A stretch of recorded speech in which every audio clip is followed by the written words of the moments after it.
नमस्कार प्यारे विद्यार्थियों, टैगोर स्कूल बावड़ी की ऑनलाइन क्लासों में आप लोगों का स्वागत है।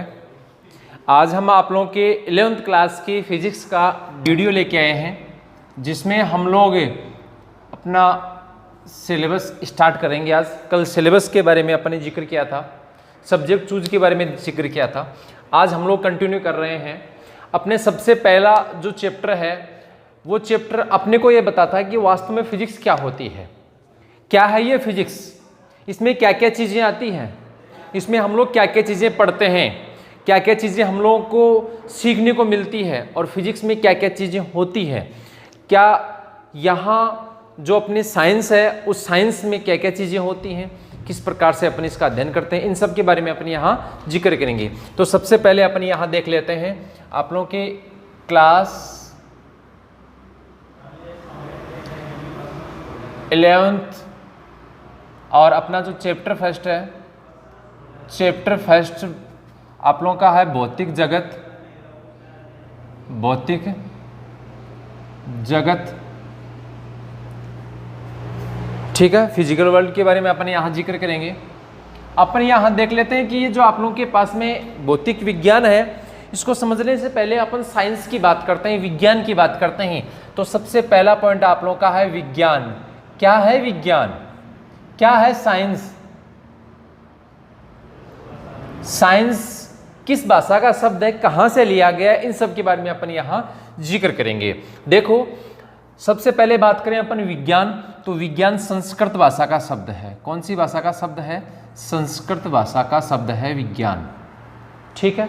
फिर अपन बात करें साइंस, विज्ञान। फिर अपन बात करें साइंस, जो आप लोगों के साइंस है वो साइंस आप लोगों के अंग्रेजी भाषा का शब्द है।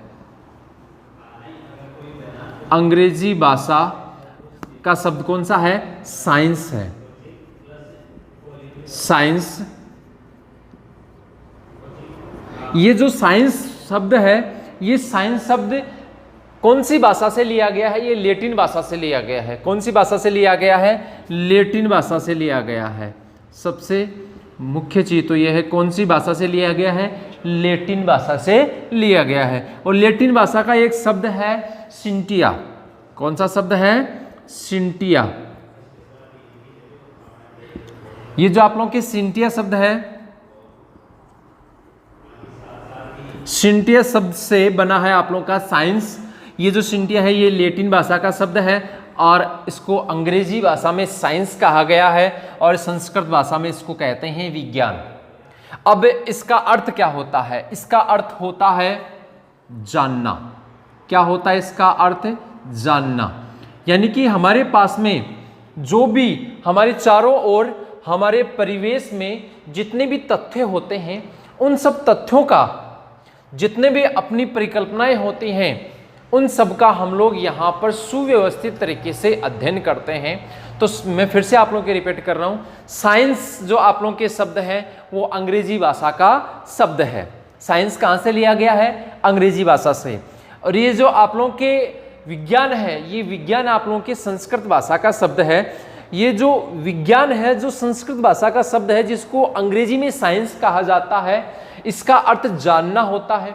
ये जो साइंस शब्द होता है ये लैटिन भाषा के सिंटिया से, सिंटिया जो एक शब्द होता है, सिंटिया जो शब्द है, इस सिंटिया शब्द का अर्थ होता है जानना। इससे लिया गया है साइंस। तो अपन बात करते हैं इस साइंस की डेफिनेशन। ये तो इसके अर्थ हो गए, ये शब्द कहाँ से किस प्रकार से लिया गया है। अब हम लोग बात करते हैं इसकी परिभाषा की। इसकी परिभाषा क्या है? साइंस की परिभाषा देखो, परिभाषा क्या होती है इसकी? इसकी परिभाषा ये होती है कि हमारे चारों ओर, यानी कि परिवेश में, परिवेश जो अपना है, या अपन बोल सकते हैं कि चारों ओर, चारों ओर, हमारे चारों ओर जितने भी तथ्य होते हैं, हमारे चारों ओर के, हमारे चारों ओर के तथ्यों, या हम लोग बात कर सकते हैं कि परिघटनाओं के बारे में, या घटनाओं का हम लोग जाता है सुव्यवस्थित अध्ययन ही क्या कहलाता है? अध्ययन क्या कहलाता है? साइंस कहलाता है, आप लोगों के विज्ञान कहलाता है। अब ये तो हो गया आप लोगों के जनरल विज्ञान की बात। विज्ञान में आप लोगों के 3 सब्जेक्ट आते हैं जिसको अपन बोलते हैं केमिस्ट्री रसायन विज्ञान, एक बायोलॉजी जीव विज्ञान, और तीसरा आप लोगों के पास में है फिजिक्स भौतिक विज्ञान, ठीक है, या भौतिकी भी इसको बोल सकते हैं। तो इस प्रकार से आप लोगों के ये साइंस होगी। अब साइंस में अपन आगे चलते हैं तो अपना आता है भौतिकी। आगे है आप लोगों के भौतिकी जिसको कहा जाता है फिजिक्स। अब देखो सबसे पहली चीज ये कि वही आप लोगों के भौतिकी जो शब्द होता है ये संस्कृत भाषा से लिया गया है। कौन सी भाषा से लिया गया है? संस्कृत भाषा से। संस्कृत भाषा से तो क्या लिया गया है? भौतिकी।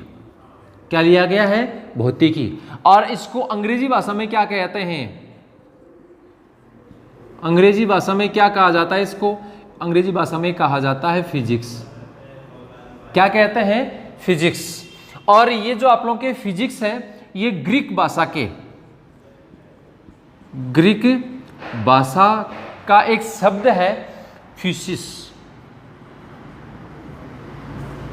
जिसका अर्थ होता है प्रकृति। क्या कहलाते हैं? और जो भौतिकी होता है इसका अपन बोल सकते हैं प्राकृतिक। इसका अर्थ क्या होता है? प्राकृतिक होता है। फिजिक्स का क्या होता है? प्रकृति होता है। तो अपन ये देखें कि फिजिक्स से ही आप लोगों के क्या बना है? फिजिक्स बना है।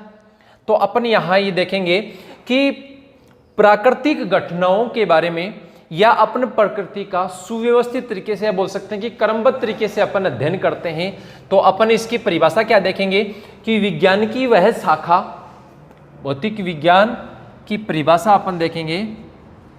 परिभाषा देखो, सबसे पहली चीज ये है कि जब भी आप लोग वीडियो देखना प्रारंभ करते हैं, वीडियो देखने के लिए जब आप लोग बैठते हैं तो सबसे पहले तो आप लोगों को ये करना है कि मेरे को कम से कम 1 घंटा इसमें देना है।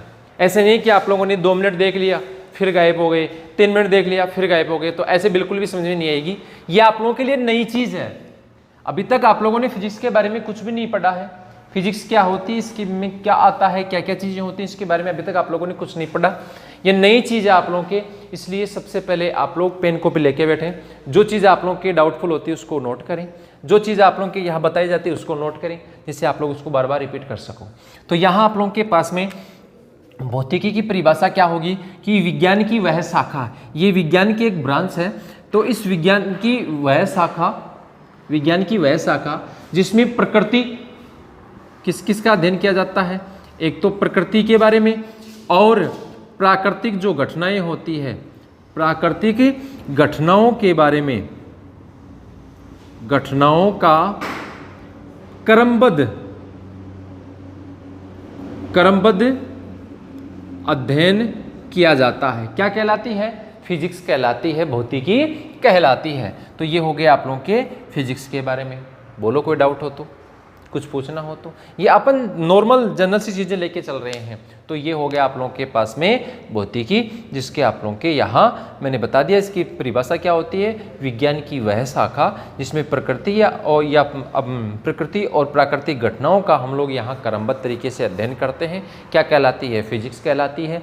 फिजिक्स जो शब्द है वो अंग्रेजी भाषा का शब्द है, भौतिकी वो संस्कृत भाषा का शब्द है। भौतिकी का अर्थ होता है प्राकृतिक। यहाँ अपन बात करें, फिजिक्स शब्द ग्रीक भाषा के फिजिक्स से आया है, जिसका अर्थ होता है प्रकृति। ठीक है, क्लियर। चलो आगे देखते हैं। देखो आगे क्या है, भौतिकी की, या अपन भौतिक विज्ञान बोल सकते हैं, भौतिकी की उत्तेजना। क्या है ये उत्तेजना? मतलब अपन इसमें किस प्रकार से इंटरेस्ट रखते हैं। देखो ये जो आप लोगों की फिजिक्स है, इस फिजिक्स में सबसे पहली चीज़ तो ये होती है कि ये अपने को प्रकृति का अध्ययन करवाती है। किसका अध्ययन करवाती है? ये प्रकृति का अध्ययन करवाती है, इसलिए इंटरेस्टिंग पॉइंट है। इसमें नियमों के अकॉर्डिंग, नियमों के आधार पर अध्ययन होता है, इसलिए इंटरेस्टिंग पॉइंट है। अपन इसमें बात करें कि इसमें आप लोगों के नई नई युक्तियां, या अपन बात करें कि युक्तियों का निर्माण होता है, और युक्तियों का निर्माण होता है, इसीलिए ये इंटरेस्टिंग पॉइंट है, इसमें उत्तेजना रहती है, मतलब अपना इंटरेस्ट रहता है। और नए नए आविष्कारों के बारे में यहाँ अपन देखते हैं। तो ये जो आविष्कार हैं, ये आविष्कार किस प्रकार से होते हैं, इसको हम लोग एक विधि के द्वारा देखते हैं, जिसको कहा जाता है वैज्ञानिक विधि। क्या कहते हैं इसको? वैज्ञानिक विधि। अब क्या होती है वैज्ञानिक विधि? वैज्ञानिक विधि होती है यदि हम लोग कोई भी परीक्षण करें, कोई भी मान लो नया आविष्कार करते हैं, तो उसके बारे में अपन किस प्रकार से कौन सी विधि का उपयोग करते हैं, किस प्रकार से करते हैं, कौन कौन से पॉइंट होते हैं, उन जिनका अपन यहाँ अध्ययन करते हैं। तो देखो, सबसे पहली चीज़ ये है कि हम लोग एक विधि का उपयोग करते हैं किसी भी नियम के बारे में मान लो, या कोई भी आप लोगों के कोई नया आविष्कार आप लोग कर रहे हैं, तो जिस विधि का उपयोग किया जाता है, जिन तथ्यों का उपयोग किया जाता है, वो तथ्य आप लोगों के पास में जो पॉइंट्स आप लोगों के जिनका यहाँ ध्यान रखा जाता है वो इस प्रकार से हैं। सबसे पहला पॉइंट होता है प्रेक्षण। सबसे पहला पॉइंट क्या होता है? प्रेक्षण। हम लोग जिसके बारे में भी कोई आविष्कार करने की कोशिश कर रहे हैं, तो अपनी वैज्ञानिक विधि क्या है कि सबसे पहले तो उसका प्रेक्षण करो, उसका ऑब्जर्वेशन करो, उसमें जो भी अपने को कोई वैल्यू अपने को प्राप्त होती है, कोई मान अपने को प्राप्त होता है, उसको नोट करो, चाहे लिखित में करो, जिस प्रकार से भी आप लोगों की सुविधाएं हो। तो सबसे पहले तो उसका अपन प्रेक्षण लेंगे। प्रेक्षण लेने के बाद में अपन देखते हैं 2 नंबर पे उसकी गुणात्मकता, या अपन बोल सकते हैं मात्रात्मकता, मतलब इसमें कितनी सच्चाई है उसके बारे में अपन अध्ययन करते हैं। जो मान आप लोगों के प्राप्त हो रहा है, कितना किस प्रकार से प्राप्त हो रहा है, उसके बारे में अपन अध्ययन करते हैं। 2 नंबर हो गया। फिर अपन क्या करते हैं, इसका 3 नंबर पे करते हैं कि इसकी कोई परिकल्पना, या बोल सकते हैं आप लोग मॉडल बनाते हैं। इसका अपन मॉडल बनाते हैं, इसको किस प्रकार से प्रस्तुत किया है। मॉडल बनाने के बाद में अपन क्या करते हैं, 4 नंबर पे उसका परीक्षण करते हैं। ठीक है, और परीक्षण करने के बाद में हम लोग उसको एक रूप देते हैं, जिसको आप लोग बोल सकते हैं कि कोई आविष्कार प्रस्तुत करते हैं, या बोल सकते हैं आप लोग कोई ना कोई सिद्धांत देते हैं। तो इस प्रकार से आप लोगों के ये टोटल 5 पॉइंट हैं। इन 5 पॉइंटों के आधार पर अपन क्या करते हैं, इन 5 पॉइंटों के आधार पर हम लोग आविष्कार करते हैं। इन 5 पॉइंटों को ध्यान में रखते हुए हम लोग कोई भी जो आविष्कार करते हैं, उस पूरी विधि को, उस पूरी मेथड को अपन क्या बोलते हैं आप लोगों के वैज्ञानिक विधि। अब देखो, इसका एक छोटा सा उदाहरण अपन ले लेते हैं। अपन ये मानते हैं कि अपने फिजिक्स के जनक अपन न्यूटन को मानते हैं, न्यूटन नामक वैज्ञानिक जो हैं उनको मानते हैं, और सबसे पहला उदाहरण अपन उन्हीं का ले लेते हैं। 11वीं क्लास में आप लोग गुरुत्वाकर्षण के बारे में पढ़ोगे। एक स्टोरी है कि ये न्यूटन नामक वैज्ञानिक जो हैं एक साधारण परिवार से हुआ करते थे, एक मिडिल क्लास फैमिली से हुआ करते थे। वो पढ़ने के लिए कहीं विदेश गए और छुट्टियों के लिए घर आए हुए थे। उनके एप्पल के बागान वगैरह थे, तो वो वहाँ अपने बागान में एक एप्पल के पेड़ के नीचे रेस्ट कर रहे थे। तो उन्होंने देखा कि ऊपर से एक एप्पल टूटता है, नीचे आके गिरता है। तो सबसे पहले तो उन्होंने देखा कि ये एप्पल टूटा, ठीक है, टूट के कहाँ आया, नीचे आया। तो उसके बारे में उन्होंने देखा, नोट किया। फिर उन्होंने क्या किया कि उसको अलग अलग स्थान पर अलग अलग प्रकार से, ये कि ये ऊपर से नीचे की ओर आया या साइड में गया, कहाँ गया, किस प्रकार से गया, उसमें कितनी सच्चाई है कि नहीं है। तो और उन्होंने ये भी देखा कि ऊपर से नीचे की ओर आए तो उसमें क्या वेग में परिवर्तन होता है, क्या त्वरण में परिवर्तन होता है, इनके बारे में इन्होंने देखा। फिर उन्होंने क्या किया, एक मॉडल बनाया, एक प्रारूप बनाया कि शायद अपन ऊपर से नीचे की ओर किसी वस्तु को फेंकते हैं तो अपन उसको किस प्रकार से क्या रूप दे सकते हैं। फिर उन्होंने उसका परीक्षण किया, बार बार वस्तु को ऊपर से नीचे की ओर गिराई कि क्या वास्तव में ये नीचे की ओर आती है या साइड में भी जाती है, क्या हो सकता है, क्या कोई बल कार्य कर रहा है या क्या हो रहा है, उसके बारे में उन्होंने परीक्षण किया होगा। फिर उन्होंने एक सिद्धांत दे दिया जिसको गुरुत्वाकर्षण नाम दिया गया, जिसको आप लोग 11वीं क्लास में आगे पढ़ेंगे। ये छोटा सा मैंने आप लोगों को बता दिया कि क्या क्या विधि हो सकती है, क्योंकि आप लोगों की जो फिजिक्स है, फिजिक्स इंटरेस्टिंग सब्जेक्ट इसलिए है क्योंकि अपन उसमें जो भी नियम पढ़ते हैं वो अपने दैनिक जीवन में काम में आते हैं, दैनिक जीवन के उदाहरण होते हैं, दैनिक जीवन के उदाहरण में ही फिजिक्स काम करती है। इसलिए हमारे लिए एक इंटरेस्टिंग पॉइंट है, एक उत्तेजना स्वरूप पॉइंट है। तो अपन आगे चलते हैं। तो अपने फिजिक्स के जो ब्रांच हैं, अपने फिजिक्स की मुख्य रूप से 2 ब्रांच हैं। पहली ब्रांच आप लोगों के हैं वो चिरसम्मत भौतिकी, क्लासिकल फिजिक्स। भौतिक विज्ञान की मैं यहाँ एक बार पॉइंट लिख देता हूँ। भौतिकी की मुख्य शाखाएं क्या क्या है? मुख्य शाखाएं ये देखो, मुख्य शाखाएं कौन कौन सी हैं? दो ही मुख्य शाखा है। पहली है वो है चिरसम्मत भौतिकी। कौन सी है? चिरसम्मत भौतिकी, जिसको इंग्लिश में कहा जाता है क्लासिकल फिजिक्स।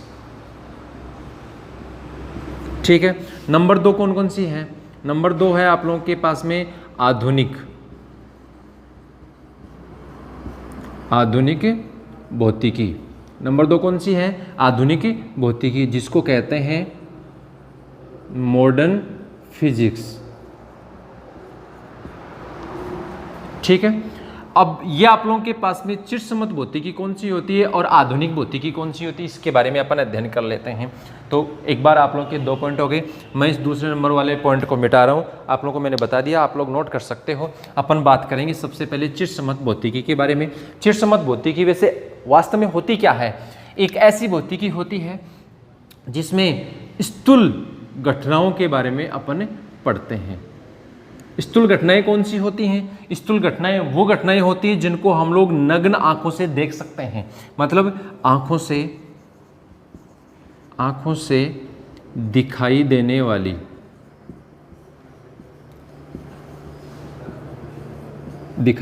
वाली घटनाएं कौन सी हैं? आप लोगों के चिरसम्मत भौतिकी में आती है। और चिरसम्मत भौतिकी में जो आप लोगों के विषय आते हैं, इसके भी ब्रांच हैं, सब ब्रांच है इसकी।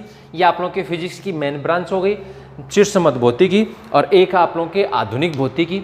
चिरसम्मत भौतिकी को आप लोग क्लासिकल फिजिक्स कहते हैं और आधुनिक भौतिकी को आप लोग मॉडर्न फिजिक्स कहते हैं।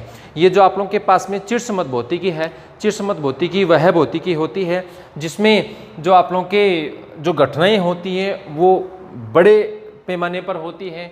बड़े आकार की बात नहीं कर सकते अपन, इतने बड़े पैमाने पर होती है कि हम लोग उनको आंखों से देख सकते हैं। तो जो घटनाएं अपने को आंखों से दिखाई दे सकी, वो सब घटनाएं किस में आती है? चिरसम्मत भौतिकी में। तो चिरसम्मत भौतिकी फिजिक्स की एक ब्रांच है जिसकी सब ब्रांच होती हैं। और सब ब्रांच में अपन बात करें तो सबसे पहले यांत्रिकी। कौन सी है? यांत्रिकी। मैकेनिक्स जो है आप लोगों के वो किस में आती है? ये मैकेनिक्स आप लोगों के सब ब्रांच है फिजिक्स की, जो आप लोगों के क्लासिकल फिजिक्स में आती है। 2 नंबर की अपन बात करें तो विद्युत। आप लोगों के जो 2 नंबर पे जो पॉइंट आप लोगों का आ रहा है, जो आप लोगों के ब्रांच आ रही है, वो ब्रांच आप लोगों के एक मेजर पार्ट है जो अपने इसमें 12th क्लास की फिजिक्स का पार्ट होता है, जिसमें एग्जाम में भी बहुत क्वेश्चन पूछे जाते हैं। तो आप लोगों के विद्युत गतिकी हो गया। अब ये जो आप लोगों के पास में एक बार अपन इनको समझते चलते हैं। यांत्रिकी कौन सी होती है? मैकेनिक्स कौन सी होती है? जिसमें अपन ये मैकेनिक्स से संबंधित अपन बात करते हैं कि जो अपनी मशीनरी है, उन मशीनरी से संबंधित अध्ययन जिस ब्रांच में सब ब्रांच में करते हैं, जो फिजिक्स की सब ब्रांच है उस सब ब्रांच में मशीनरी से संबंधित जो अध्ययन किया जाता है, वो ब्रांच आप लोगों के क्या कहलाती है? मैकेनिक्स कहलाती है। नंबर 2 आप लोगों के है विद्युत भौतिकी, ये विद्युत गतिकी। विद्युत गतिकी जो है आप लोगों को मैंने बताया, आप लोगों के अपन पीछे 10th क्लास में भी पढ़ चुके हैं कि एक कोई आवेश होता है, अपन घर्षण की क्रिया करवाते हैं जिससे आप लोगों को आवेश प्राप्त होता है। एक धनावेश होता है, एक ऋणावेश होता है। इन आवेशों के बारे में अपन अध्ययन करते हैं। आवेश जब गति करता है तो विद्युत धारा उत्पन्न होती है, और अपन देखते हैं कि अपने जो घरेलू कार्य में विद्युत धारा अपने को प्राप्त होती है, जो काम में आती है, उसे आप लोग एसी कहते हैं, प्रत्यावर्ती धारा कहते हैं। तो प्रत्यावर्ती धारा से चुंबकीय क्षेत्र उत्पन्न होता है। जब वो गति करते हैं तो चुंबकीय क्षेत्र उत्पन्न होता है। चुंबकीय क्षेत्र उत्पन्न होता है तो आप लोगों को पता है कि इस चुंबकीय क्षेत्र से आप लोगों को, जैसे कोई मोटर है, कुएं की मोटर वगैरह होती है, समर्सिबल की जो मोटर होती है, उन सब के बारे में अपन अध्ययन करते हैं। जो चलते हैं वो किसके प्रभाव से चलते हैं? चुंबकीय प्रभाव से चलते हैं। तो चुंबकीय प्रभाव किससे उत्पन्न होता है? विद्युत से उत्पन्न होता है। तो हम लोग इन सब के बारे में यहाँ विद्युत गतिकी में अध्ययन करते हैं। अगला आप लोगों के पास में है वो है प्रकाशिकी। कौन सा है? प्रकाशिकी। प्रकाशिकी आप लोगों के, ये भी आप लोगों का एक मेजर ब्रांच होती है, मेजर पार्ट है, जो आप लोगों का सीनियर क्लास में बहुत अच्छी तरीके से आप लोगों को पढ़ना है, बहुत अच्छा काम में आता है। ये जो आप लोगों की प्रकाशिकी है, इसमें आप लोगों ने देखा होगा सूर्य से आने वाला प्रकाश हो गया, अपनी जो विद्युत स्रोत है जैसे बल्ब हो गया, ट्यूबलाइट हो गई, एलईडी हो गई, सीएफएल हो गई, इनसे जो आने वाला प्रकाश है, इन सब से जो घटनाएं होती हैं, उन सब घटनाओं को आप लोगों ने 10th क्लास में भी पढ़ा है। आप लोगों के 10th क्लास में आप लोगों ने देखा होगा परावर्तन की घटना होती है, अपवर्तन की घटना होती है, विवर्तन होता है, व्यतिकरण होता है, प्रकीर्णन होता है, इनके बारे में आप लोगों ने पढ़ा है। तो उन सब घटनाओं के बारे में अपन यहाँ डिटेल से पढ़ेंगे कि ये किस प्रकार से आप लोगों के प्रदर्शित होती है। तो इन सब के बारे में अपन पढ़ेंगे प्रकाशिकी में। उसके बाद में आप लोगों की चौथी सब ब्रांच कौन सी आती है? ऊष्मागतिकी।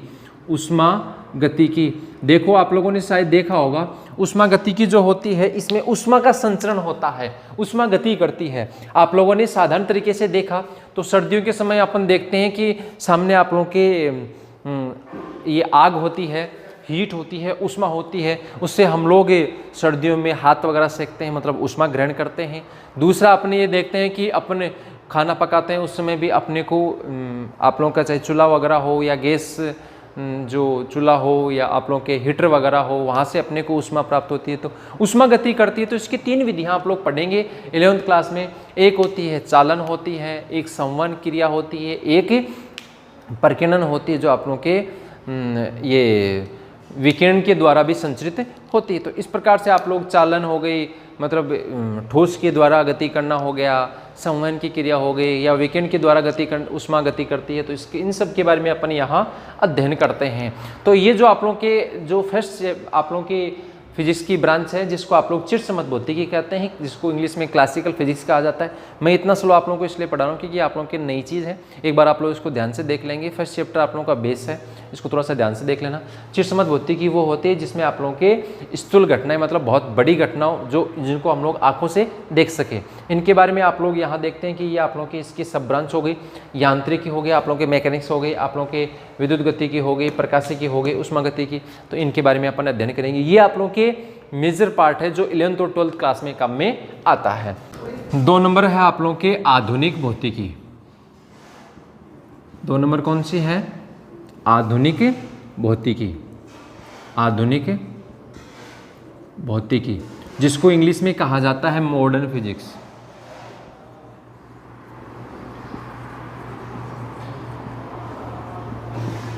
देखो ये मॉडर्न फिजिक्स जो होती है, ये वो फिजिक्स होती है जिसमें हम लोग इतनी छोटी घटनाओं के बारे में अध्ययन करते हैं, इतनी सूक्ष्म घटनाओं के बारे में अध्ययन करते हैं जिनको हम लोग आंखों से नहीं देख सकते, नग्न आंखों से नहीं देख सकते।